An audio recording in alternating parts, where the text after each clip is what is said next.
50,000 ரூபாய் சம்பாதிக்கிறேன், ஆனா கையில சேமிப்பு 0, 1 ரூபா கூட சேமிக்க முடியும்னு கவலைப்பட்டு இருக்கீங்களா? ஐயோ யுவராணி, நான் 50,000 சம்பாதிக்கல, 15,000 தான் சம்பாதிக்கிறேன், அப்பவே என் கையால 1 ரூபா கூட சேமிச்சு வைக்க முடியல அப்படின்னு கவலைப்பட்டிருக்க நபரா இருந்தாலும் சரி, 10,000 ரூபாயில இருந்து 50,000 ரூபாய் வரைக்கும் சம்பாதிக்கக்கூடிய நபர்களுக்கான வீடியோ தான் இது. ஸோ நீங்க உங்களுடைய சம்பளத்துல இருந்து எப்படி பட்ஜெட் போடுறது அப்படிங்கிறது தான் இந்த வீடியோல தெளிவா நான் சொல்ல போறேன். ஸோ வீடியோவை எண்ட் வரைக்கும் பாருங்க. வெல்கம் டு பாஸ்வாலா, நான் உங்க யுவராணி.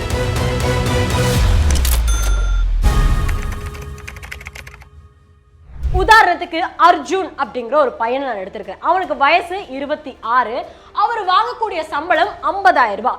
அந்த டிடிஎஸ் அது இதுன்னு சப்போஸ் அவங்க கம்பெனியில் ஏதாவது ஒரு பணம் பிடிக்கிறாங்க அப்படின்னா இன் ஹேண்ட் கைக்கு வர பணம் எவ்வளவு அப்படின்னு பார்த்தீங்கன்னா 40,000 ரூபாய். ஸோ நீங்கள் எல்லாரும் என்ன பண்ணணும் அப்படின்னா ஒரு நோட்டு பேப்பரை எடுத்து நான் என்னென்ன டீட்டெயில்ஸ்லாம் இங்கே ஃபில் பண்ணணும் அதை அப்படியே நீங்கள் ஃபில் பண்ணணும். ஓகேவா? ஸோ உங்களோட பேர் எடுத்துக்கோங்க, உங்களுக்கு என்ன வயசுன்னு பார்த்துக்கோங்க, எவ்வளவு சம்பளம் ஆகுறீங்க, எவ்வளோ உங்கள் கைக்கு வருது அப்படிங்கிற டீட்டெயில்ஸ் எடுத்துக்கோங்க. 50,000னா 50,000 போடுங்க, இல்லை 15,000 ரூபாய் அப்படின்னா 15,000 ரூபான்னு இங்கே மென்ஷன் பண்ணிக்கோங்க. இப்படி தான் நம்ம பட்ஜெட் போட போகிறோம். இந்த டேட்டாஸ் ஃபில் பண்ணதுக்கு அப்புறம் ரெண்டாவது உங்களுடைய சாப்பாட்டு செலவுக்கு எவ்வளோ ஆகுது, உங்களுடைய தங்குற இடம் இருக்கு இல்லையா, ஒரு வேளை நீங்கள் பிஜியில் இருக்கலாம், ஹாஸ்டலில் இருக்கலாம், இல்லை வீட்டு வாடகை கொடுக்குறீங்க, அக்காமடேஷனுக்கு மாதம் எவ்வளோ ஆகுது அந்த கணக்கு யோசிச்சு எடுத்து வச்சுக்கோங்க. அடுத்து ட்ராவல் எக்ஸ்பென்சஸ், நீங்கள் வெளியில் போயிட்டு வரதா இருக்கலாம், இல்லை ட்ரிப்புக்கு போயிட்டு வரதா இருக்கலாம், இல்லை தினமும் ஆஃபீஸ்க்கு போயிட்டு வரதா இருக்கலாம். ஸோ அதுக்கு எவ்வளவு செலவாகுது அப்படிங்கிறதையும் கணக்கு போட்டு வச்சுக்கோங்க. அடுத்து படத்துக்கு போகிறதா இருக்கலாம், ஏதாவது ஒரு மாலுக்கு போகிறதா இருக்கலாம், என்டர்டைன்மெண்ட்டாக ஏதாவது ஃபன் பண்ணுறதுக்காக நீங்கள் செலவழிக்கக்கூடிய அமௌண்ட்டாக இருக்கலாம், அது எவ்வளவுன்னு எடுத்துக்கோங்க. பார்ட்டிக்கு போகிறீங்க, ஃப்ரெண்ட்ஸோட சேர்ந்து போகிறீங்க, ரெஸ்டாரண்ட் போகிறீங்க, பப்புக்கு போகிறீங்க, வாட் எவர் பார்ட்டி என்ஜாய்மெண்ட்டுக்காக நான் செலவழிக்கிறேன் அப்படின்னா அது எவ்வளவு ஒரு மாசத்துக்குன்ற கணக்கு எடுத்து வச்சுக்கோங்க. இப்போ அர்ஜுன் பையன் என்ன பண்ணிட்டு இருக்கான் அப்படின்னா அவனுக்கு கையில வரக்கூடிய சம்பளம் 40,000 ரூபாய். அந்த 40,000 ரூபாயில அவன் இது எல்லாத்துக்குமே செலவு பண்ணக்கூடிய அமௌண்ட் எவ்வளவு தெரியுமா? கணக்கு போட்டு பார்த்தா 35,000 ரூபாய். 40,000 ரூபாய் கைக்கு வாங்குறான். அந்த 40,000 ரூபாயில 35,000 ரூபாய் இதுக்கு எல்லாத்துக்கும் போச்சு. இதுல சேவிங்ஸ் அப்படிங்கறத காணமே யுவராணி அப்படின்னு ஷாக் ஆவீங்க. மிச்சம் இருக்கக்கூடிய 5,000 ரூபாயை தான் அர்ஜுன் சேர்த்து வைக்கிறாரு. சேவிங்ஸ் சூப்பர்ல, 5,000 ரூபாய் மாசம் சேர்த்து வைக்கிறான்ல, நம்மளால 1 ரூபா 2 ரூபா கூட சேர்த்து வைக்க முடியல, பெரிய ஆளு அர்ஜுன் அப்படின்னு நீங்க நினைப்பீங்க. ஆனா நம்ம வாங்கிட்டு இருக்கக்கூடிய சம்பளத்துக்கு நம்ம சேர்த்து வைக்கிற பணத்துக்கும் சரியா இருக்கா, குறைச்சு சேர்த்து வைக்கிறோமா இல்லை ஜாஸ்தியா சேர்த்து வைக்கிறோமா அப்படிங்கிறதையும் நம்ம தெரிஞ்சுக்கணும். அதுக்கு நமக்கு தெரிஞ்சிருக்க வேண்டிய முதல் விஷயம் பட்ஜெட்டிங். ஸோ பட்ஜெட் ப்ரிப்பரேஷன் நமக்கு போட தெரிஞ்சிருக்கணும். 50 30 20 50 30 20 அப்படிங்கிறது ரொம்ப சிம்பிளான ஒரு ஃபார்முலா. எல்லாரும் ஞாபகம் வச்சுக்கணும். நீங்க எத்தனை ரூபாய் சம்பளம் வாங்கினாலும் இதை கண்டிப்பா நீங்க ஃபாலோ பண்ணியே ஆகணும், வேற ஆப்ஷனே கிடையாது. இப்போ 50 அப்படின்னா நம்மளுடைய நீட்ஸ், இந்த வீட்டு வாடகை, மளிகை ஜாமான், இது எதுவுமே நம்மளால கழிக்கவே முடியாது. என்னாலும் இந்த உலகமே இடிஞ்சு விழுந்தாலும் கண்டிப்பா வீட்டு வாடகை கட்டி தான் ஆகணும், சாப்பாட்டுக்கு செலவு பண்ணி தான் ஆகணும். ஸோ அது எல்லாமே பார்த்தீங்கன்னா நீட்ஸ் அப்படின்றதுக்குள்ள வரும். 30 அப்படிங்கிறத பார்த்தீங்கன்னா வாண்ட்ஸ் அப்படின்னு வரும். இப்போ நீங்க ஒரு படத்துக்கு போறீங்க அப்படின்னு இருக்கலாம், இல்லைன்னா ஏதாவது ஒரு பிடிச்ச பொருள் ஒன்று வாங்குறீங்க அப்படின்னு இருக்கலாம். ஸோ இது எல்லாமே பார்த்தீங்கன்னா வாண்ட்ஸ், இது வேணும் அப்படிங்கிறதுக்கான ஒரு ஆசைப்படுறோம்ல, அது எல்லாமே வாண்ட்ஸ் அப்படிங்கிறதுல வருது. லாஸ்ட் 20 அப்படிங்கிறது எதுக்காகனா சேவிங்ஸ் அப்படின்னு இருக்கு. ஸோ இதுதான் ரொம்ப ரொம்ப முக்கியமான ஒன்று 20. இது யாருமே கன்சிடரே பண்ணிக்கிறது இல்லை. அப்படியே மொத்த பணமும் ஒரு 100 ரூபாய் சம்பாதிக்கிறோம் அப்படின்னா அந்த 100 ரூபாயும் கொண்டு போயிட்டு இந்த நீட்ஸ் அண்ட் வாண்ட்ஸ்லேயே முடிச்சு விட்டுருது. ஸோ உங்களோட சம்பளம் 100 ரூபாயா இருந்ததுன்னா 50 ரூபாய் நீட்ஸுக்கும் 30 ரூபா வாண்ட்ஸுக்கும் 20 ரூபா சேர்த்து வைக்க உண்டியல்லையும் போடணும். இப்படி தான் நம்ம ஃபாலோ பண்ணணும். அடுத்து நம்ம என்ன தெரிஞ்சுக்கணும்னா, இப்போ அர்ஜுன் வாங்கக்கூடிய சம்பளம் எவ்வளவு, கைக்கு வர அமௌண்ட் மட்டும் நான் சொல்றேன், 40,000 ரூபாய். இந்த 40,000 ரூபாயில இந்த 50 30 20 ரூல் படி அர்ஜுன் எப்படி செலவு பண்ணணும் அப்படிங்கறத நான் சொல்றேன். அதுக்கு தகுந்தாப்புல நீங்க உங்க வீட்டுல எப்படி செலவு பண்ணலாம்ன்றதை யோசிங்க. ஸோ அவருடைய சாப்பாட்டுக்கு, தங்குறதுக்கு, டிராவல், ஆஃபீஸ் போயிட்டு வரதுக்கு, பஸ்ஸாக இருக்கலாம், கேபாக இருக்கலாம், அது எல்லாமே சேர்த்து 20,000 ரூபாய்க்குள்ள அவர் முடிக்கணும். இதுக்குள்ள இன்னும் உங்களுக்கு என்ன தேவை இருக்கு, கரண்ட் பில் கட்டுறது, எல்லா கேஸ் பில்லு எல்லாமே அதுக்குள்ள சேர்ந்துருக்கணும். இது எல்லாமே 20,000 ரூபாய்க்குள்ள நிச்சயமா நீங்க முடிச்சே ஆகணும். அர்ஜுன் அப்படிதான் முடிச்சு ஆகணும். அடுத்து பார்ட்டிஸ் போறான் வெளியில, இல்ல டிராவல் பண்றான், இல்ல லக்ஸரி ஐட்டம்ஸ் பிடிச்ச பொருள்லாம் வாங்குறான், வாங்கட்டும். 26 வயசு ஆகுது, பிடிச்ச பொருள்லாம் வாங்கணும், ஃப்ரெண்ட்ஸோட ட்ரிப் போகணும், சந்தோஷமா என்ஜாய் பண்ணணும், தப்பே கிடையாது. அதுக்கும் செலவழிக்கணும். இல்லைன்னா என்னடா அது வாழ்க்கை, கஷ்டப்பட்டு ராத்திரியும் பகரமா உழைக்கிறோம், பட் நமக்குன்னு ஒரு ரூபா கூட இல்லையன்ற எண்ணம் வந்துடக்கூடாது. ஸோ அதுக்காக 12,000 ரூபாய். அடுத்து சேவிங்ஸ் அண்ட் இன்வெஸ்டிங்க்கு மிச்சம் இருக்கக்கூடிய 8,000 ரூபாயை அவர் போட்டுடுறாரு. இப்படிதான் 50-30-20 ரூல் படி அர்ஜுன் அவருடைய பணத்தை சேமிக்க ஸ்டார்ட் பண்ணணும். இப்படி செஞ்சா மட்டும்தான் நம்ம லைஃப்ல நிம்மதியான வாழ்க்கையை ஃபியூச்சர்ல கண்ணால பார்க்க முடியும். இது முடிஞ்சிருச்சு. இப்போ 8,000 ரூபாய் மட்டும்தான் அவர் சேர்த்து வச்சுட்டு இருக்காருல்ல. இப்போ அவருடைய சம்பளம் 50,000 ரூபாய், கைக்கு வர அமௌண்ட் 40,000 ரூபாய் உதாரணத்துக்கு எடுத்துக்கிட்டதுனால அதுல 8,000 ரூபாய் தான் 20%. ஸோ 8,000 ரூபாய் நம்ம போட்டுட்டோம். நாளைக்கு 50,000 ரூபாய் 60,000 ரூபாயா மாறலாம், 70,000 ரூபாயா மாறலாம். ஸோ சம்பளம் எவ்வளோ ஜாஸ்தி ஆகுதோ அதுக்கு தகுந்தாப்புல சேவிங்ஸையும் நம்ம இன்க்ரீஸ் பண்ணிக்கிட்டே போகணும். நிறைய பேர் என்ன பண்றாங்கன்னா, நான் 5,000 ரூபாய் தான் சேர்த்து வச்சுட்டு இருக்கேன் அப்படின்னு சொல்லிட்டு 1 வருஷம் 2 வருஷம் 3 வருஷமா 5,000 ரூபாய் மட்டுமே சேர்த்து வச்சிருப்பாங்க. பட் வருஷம் அவங்களுக்கு உண்டான சம்பளம் ஜாஸ்தியாகிட்டே போகும். 10% ஜாஸ்தி ஆகுதுன்னு வச்சுக்கோங்களேன். அப்ப எவ்வளவு ஜாஸ்தி ஆகுதோ அதுக்கு தகுந்தாப்புல நம்ம கிட்ட இருக்கக்கூடிய சேவிங்ஸ் அமௌண்ட்லயும் 10%, 20% நம்ம இன்க்ரீஸ் பண்ணி போய்கிட்டே இருக்கணும். அதே நிறைய பேர் செய்ய தவறி போயிடுறாங்க. இப்போ சேஃப்டி அப்படிங்கிறது ரெண்டாவது ஒரு விஷயம். ஸோ பணம் சம்பாதிக்கிறேன், செலவழிக்கிறேன், ஒரு குறிப்பிட்ட பணத்தை சேர்த்து வைக்கிறேன். சேர்த்து வைக்கிற பணம் எங்க போடுறேன், அது பத்திரமா இருக்குமா, அரசாங்க திட்டமா, இல்ல ஸ்டாக் மார்க்கெட்ல போறீங்களா, மியூச்சுவல் ஃபண்ட்ல போறீங்களா, எப்படி அந்த பணம் நமக்கு திரும்ப கிடைக்கும், பணம் மேல ஏறிக்கிட்டே தான் போகுன்றதுக்காக கேரண்டி இருக்கா, பயமா இருக்குல்ல, பயப்படாதீங்க. ஸோ இதெல்லாம் பார்க்கறதுக்கு முன்னாடி முதல் சேஃப்டியா நான் என்ன சொல்வேன் அப்படின்னா, financial security for our family. நம்மளோட குடும்பத்துக்கான ஒரு பாதுகாப்பு நம்ம செய்யறோமான்றது ஒன்றும் கிடையாதுங்க. டேர்ம் அண்ட் ஹெல்த் இன்சூரன்ஸ் இது நம்ம போடணும். நம்ம பணம் ஒரு இடத்துல போடுறோம் அப்படின்னா அது ரொம்ப பெருசா வளருது அப்படின்னு நினைக்கிறோம். அது வளர்றதுக்கு முன்னாடி நமக்கு ஏதோ ஒன்று ஆகி போச்சுன்னா நம்ம குடும்பத்தினுடைய பாதுகாப்பு எந்த அளவுக்கு இருக்குன்றதை நம்ம செக் பண்ணிக்கணும். ஸோ நீங்க டேர்ம் அண்ட் ஹெல்த் இன்சூரன்ஸ் நிச்சயமா நம்ம ஃபேமிலிக்கு ரொம்ப தேவைன்னு யோசிக்கிறீங்க, அதுவும் ஏதாவது 22 வயசு இப்பதான் ஸ்டார்ட் பண்றீங்க அப்படின்னா எவ்வளோக்கு எவ்வளோ சீக்கிரமா நம்ம போட ஆரம்பிக்கிறோமோ அவ்வளோக்கு அவ்வளோ நமக்கான ப்ரீமியமும் ரொம்ப கம்மியாயிடும். நீங்க சம்பாதிச்சுட்டே இருப்பீங்க, சேர்த்து வச்சுட்டே இருப்பீங்க. பட் இஃப் இன்கேஸ் நமக்கு எதோ ஆச்சுன்னா சேர்த்து ஒரு 10 லட்ச ரூபா 15 லட்ச ரூபா வச்சிருந்தா கூட இப்ப இருக்கக்கூடிய காலகட்டத்துக்கு அந்த பணம் பத்தாது. இதுவே 1 கோடி ரூபாய் 2 கோடி ரூபாய் நம்ம கவரேஜ் போட்டு வச்சிருந்தோம் அப்படின்னா நம்ம இல்லாத சமயத்துல கூட நம்ம குடும்பத்துக்கு ஒரு 1 கோடி ரூபாய் 2 கோடி ரூபாய்னு ஒரு கவரேஜ் பணம் லம்சமா போய் பார்க்கும்போது நம்ம இல்லைன்றது உங்களுக்கு கவலையா இருந்தாலும் பொருளாதார ரீதியா நம்மளால நம்ம குடும்பத்துக்கு அவ்வளோ கஷ்டம் பாரம் கொடுக்கலையா அப்படிங்கிற ஒரு எண்ணம் வரும் இல்லையா.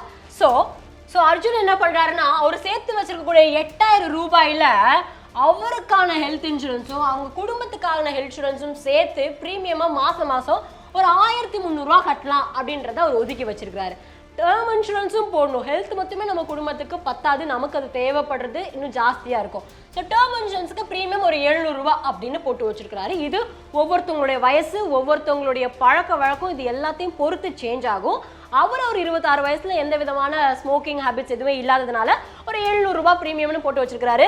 அண்ட் 1,300 ரூபாய் அவருக்கான ஹெல்த் இன்சூரன்ஸ் பிளஸ் ஃபேமிலிக்கான ஹெல்த் இன்சூரன்ஸும் சேர்த்து ஒரு 1,300 ரூபாய்ப்பா. அப்போ கிட்டத்தட்ட எவ்வளோ ஆச்சு, 2,000 ரூபாய் அவரு ஹெல்த் அண்ட் டேர்ம் இன்சூரன்ஸ் போடுறதுக்காக மாசம் ஒதுக்கி வைக்கணும். அதுதான் ஃபர்ஸ்ட் விஷயம்.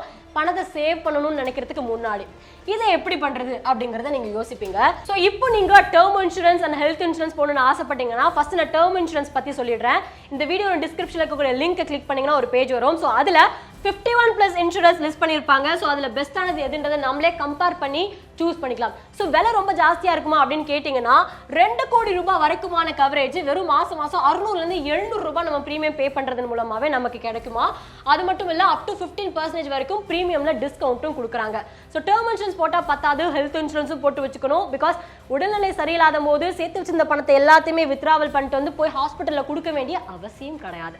ஸோ ஹெல்த் இன்சூரன்ஸ் போடணும்னு நினைச்சீங்கன்னா வீடியோட டிஸ்கிரிப்ஷன்ல ஹெல்த் இன்சூரன்ஸ்க்கான லிங்க்கும் கொடுக்குறேன், போய் செக் பண்ணி பாருங்க. 1 கோடி ரூபாய் கவரேஜ் மாசம் 400 இருந்து 500 ரூபாய் நம்ம பிரீமியம் பே பண்றது மூலமாவே கிடைக்கும். அண்ட் 25% வரைக்கும் டிஸ்கவுண்ட் கொடுக்குறாங்க. இங்கேயும் 51+ இன்சூரன்ஸ் லிஸ்ட் பண்ணிருக்கனால எது பெஸ்டான கம்பெனின்றதை நீங்க தான் சூஸ் பண்ணணும். அவங்க சொன்னாங்க இவங்க சொன்னாங்கன்னு சூஸ் பண்ணக்கூடாது. பிகாஸ் ஒவ்வொருத்தவங்களுக்கும் ஒவ்வொரு விதமான ஒரு பிரச்சனைகள் இருக்கலாம், அவங்களோட பண வசதி இருக்கலாம், அவங்களோட தேவைகள் இருக்கலாம். எனக்கு செட் ஆகிறது உங்களுக்கு செட் ஆகாது, உங்களுக்கு செட் ஆகிறது எனக்கும் செட் ஆகணும்ன்ற எந்த விதமான விதிவிலக்கும் கிடையாது. ஸோ அடுத்து 30 மினிட்ஸ்ல கிளைம் சப்போர்ட் கொடுக்குறாங்க. ஸோ மறுபடியும் சொல்றேன், டேர்ம் அண்ட் ஹெல்த் இன்சூரன்ஸ் போடணும் ஃபேமிலிக்காகவும் உங்களுக்காகவும் நினைச்சீங்கன்னா வீடியோ டிஸ்கிரிப்ஷன் லிங்க் இருக்கு, போய் செக் பண்ணி பாருங்க. ஸோ இதுக்கப்புறம் என்ன விஷயம், 8000 ரூபாய் ஒரு சேர்த்து வைக்கிற பணத்துல 2000 ரூபாய் டேர்ம் அண்ட் ஹெல்த் இன்சூரன்ஸ்க்காக போயிடுச்சு.